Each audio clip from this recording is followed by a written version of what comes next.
sobre os principais indicadores, sobre até mesmo essa redução de aversão ao risco que a gente tem visto no mercado financeiro. Principalmente quando a gente pega alguns indicadores mais importantes, a gente viu o dólar estressando, a gente viu curva de juros estressando tempos atrás, muito por conta também de discurso do governo, em algumas ações mais do que os discursos, mas hoje a gente vê um dólar abaixo dos 5,50, claro que está bem perto ali dos 5,50, mas está abaixo.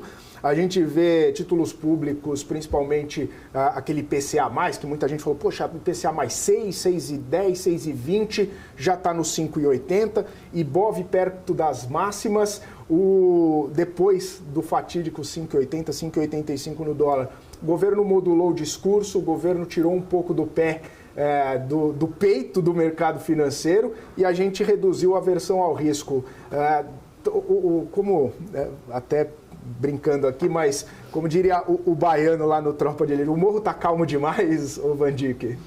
Bom, o morro não está calmo demais, ele está em ebulição como um vulcão, mas ele ainda não teve o processo de erupção. Então ele está em ebulição, mas ele não está em erupção ainda. Quer dizer, ele tem erupções e volta. O que acontece? Do mesmo jeito que a política condiciona a economia tem uma função de ser o diapasão da realidade para a política.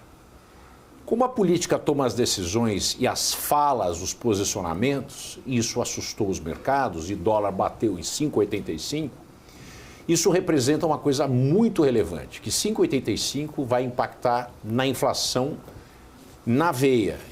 E isso vai fazer com que seja ou necessário aumentar a taxa de juros, ou vai haver uma profunda desconfiança que ainda empurra ainda mais o dólar para cima, desculpa.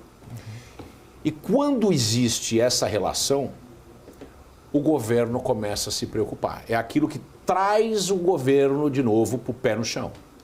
Né? Ele não pode ser tudo o que ele prometeu que ele ia ser, porque existe o condicionamento da realidade, que é que nem a gravidade atraindo um objeto para o solo. A economia tem essa função.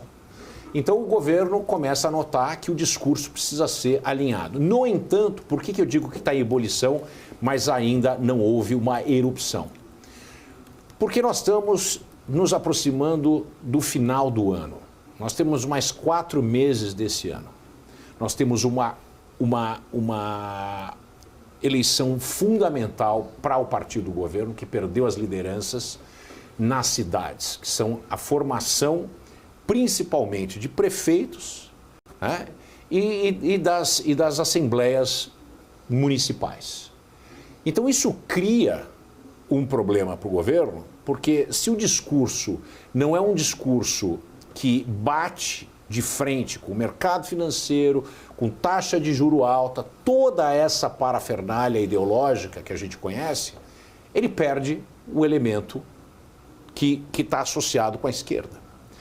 E isso é em preparação para o ano que vem. Porque 2025 é, de fato, o começo real, marcado, da corrida presidencial. Ano que vem, todos os olhares vão estar voltados para quem serão os candidatos. Se o Lula vai concorrer para a reeleição ou se haverá um candidato do Lula, como aconteceu em 2018, na pessoa do Haddad. Então, esse processo demanda que existam esse processo de antagonismo de ideias propostas. Como é que o Lula e o PT vão estar alinhados com o mercado num discurso de que as taxas de juros permanecerão altas, tanto de curto prazo como longo prazo? O Banco Central não tem espaço para mexer para baixo, sim para cima, dependendo dos dados próximos que a gente encontrar. As expectativas de inflação estão totalmente desancoradas até 2027, não tem uma que esteja próxima do centro da meta, tá certo? Nós temos um déficit nominal gigantesco, um déficit primário que não vai chegar na meta desse ano. Eu aposto que a gente vai ter um déficit de pelo menos 1% do PIB. Isso se o governo daqui para frente fizer um esforço fiscal gigantesco, que é o que a gente vai fazer. Em 12 meses a gente já está em 2,3% do PIB. O 0,25 está fora. Está totalmente fora. Eu falei 0,75 anteriormente, é 0,9, está fora. Está fora, era 75 milhões, está fora. 75 bilhões, está fora. Nós vamos ter um déficit muito maior. Isso se tudo der certo. No ambiente onde está pairando um baita quebra-pau no Oriente Médio, o Pepe já se manifestando essa semana, se valendo disso. Quer dizer, são muitas variáveis incertas e que pressionam o governo, né? Então, o calar-se diante a tragédia, né, é mais ou menos aquela história do Nero tocando a arpinha enquanto Roma pega fogo.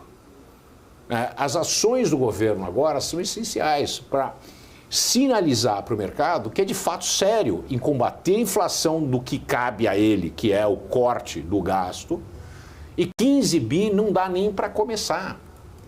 Então, isso é uma sinalização minimamente necessária de falar assim, ó, a gente escutou você. Uma coisa é eu escutar você, outra coisa é eu agir de uma maneira de fato para impedir que esses gastos aumentem.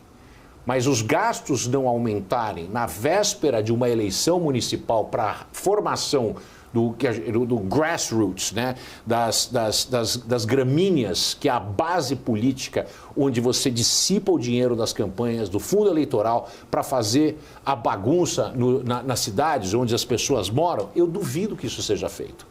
Não tem como ser feito.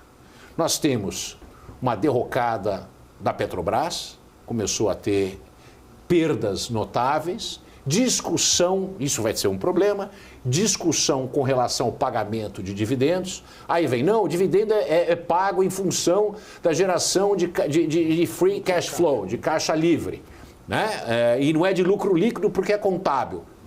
Será mesmo que a gente não vai ter uma discussão de novo? Se paga ou não paga dividendo? E se o dividendo, como é que vai pagar dividendo com lucro líquido no negativo, com prejuízo? O governo precisando de dividendo. E o governo precisando de dividendo. Como é que vai ser isso aí?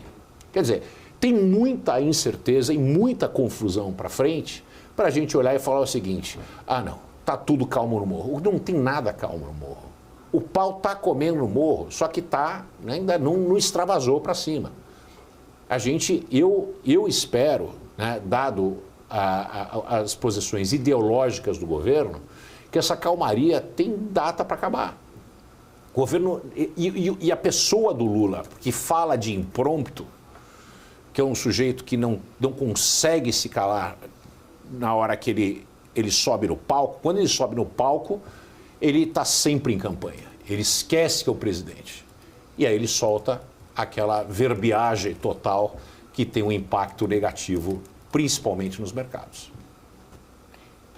A gente tem 2 minutinhos. Queria só que você fizesse um panorama em relação a esses resultados, né? Como que estão se sustentando e se vão se sustentar, né? Segundo o seu panorama, não. Por exemplo, montadoras têm melhor produção em julho desde 2019. Uhum. Muito bem. Melhor resultado. O governo está transferindo renda como nunca transferiu renda. O mercado de trabalho está bem agora. O mercado de trabalho com quase 7% de desemprego, a gente não pode dizer que está em pleno emprego. A gente está em pleno emprego porque o Brasil é um país anômalo, né? Que a gente solta foguete com o mercado com 7% de desemprego. A gente estava dizendo que estava em pleno emprego com 8% de desemprego. Quer dizer, nós temos mais de 7 milhões de pessoas desempregadas. Nós temos mais de 4 milhões de desalentados que nem mais buscam emprego. A quantidade de pessoas que... Mas nesse meio tempo nós temos 59 milhões de pessoas que recebem Bolsa Família.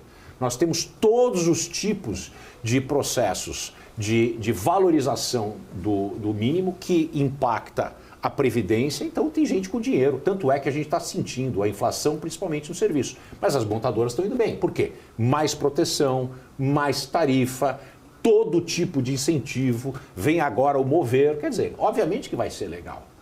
Isso é legal. Mas, de novo, é sustentável? Obviamente que não é sustentável. Isso é mais um boom e bust, né? São os voos de galinha do Brasil. A gente não deveria pautar o resultado porque as montadoras são talvez um dos setores industriais mais protegidos do Brasil. mais protegidos, com um poder incrível de lobby no Congresso e com o Executivo. Então, a gente não pode olhar isso e falar, de fato, o resultado. Não é um resultado bom, obviamente que é bom. Obviamente que é bom. Agora, quando a gente olha esse resultado, a gente pergunta por que ele é bom, o que levou a esse resultado, né? Existem várias outras características também associadas com política que levaram a esse resultado. Agora, se a gente olhar, por exemplo, petróleo, um boom de petróleo, esse ano foi um ano bom para o petróleo até agora, Petrobras resolveu, né, uma série de problemas em outras áreas. Bom, o que eu vejo é o seguinte, a economia tem problema sério e esse problema sério vem do gasto excessivo do governo. Isso desancora as expectativas, isso gera um déficit primário e déficit nominal que são bastante pronunciados, que impactam a inflação, que desancoram a inflação e você tem uma espiral muito negativa. Obrigada. Vandick, obrigado mais uma vez por estar aqui com a gente. Sempre bom começar a semana aqui com as suas análises, suas opiniões. Até quinta-feira. Um abraço para você. Obrigado. Muito obrigado. Um abraço para todos. Um prazer estar com vocês. Ótima semana. Muito bom. Vandick Silveira, nosso comentarista, economista aqui com a gente. A gente está na reta final do BMC News já e eu quero chamar o Maurílio Goldener para dar aquele último giro do mercado antes da gente